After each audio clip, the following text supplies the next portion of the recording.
So there are several different types of latte art, but something that's important to understand is that any time that you are intentionally combining the espresso and the milk in a way that is intentional and that is purposeful, you're creating latte art.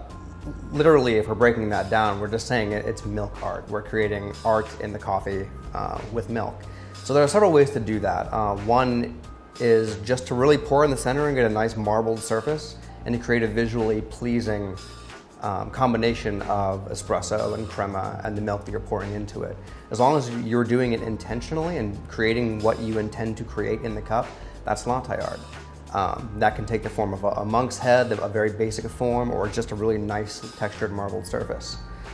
Getting on into some more intricate designs, the next stage for the barista would be free pour latte art, which means that just as you create a drink, as you're pouring milk into espresso, you can manipulate the way the milk pours out into various shapes in various combinations. So from a monk's head or a marbled surface to pulling it into a heart or creating a rippled pattern to make a leaf or layering hearts on top of one another to make a tulip. This all happens in the course of filling up the beverage just to make the drink before you hand it off.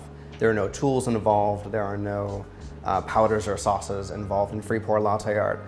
And it really is possibly the most, it's a working barista's craft. You're not degrading a drink by setting it down and then taking more time to etch it, because a drink really should be delivered as quickly as possible to the customer so they can then decide if they want to let it sit and separate, or they want to drink it immediately and get a nice combination of foam and milk.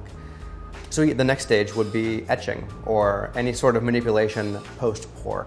So you can pour a drink, maybe you pour a dot in the middle and then set the drink down and get tools out to manipulate that. These can be very beautiful, but it tends to be art for art's sake and not so much a garnish or a method of plating. And again, it does take a little more time. So that's time your customer is waiting and the time the milk is sitting on the counter, both cooling and separating. So again, it can be great, and if you can do it quickly, it can be just as valid.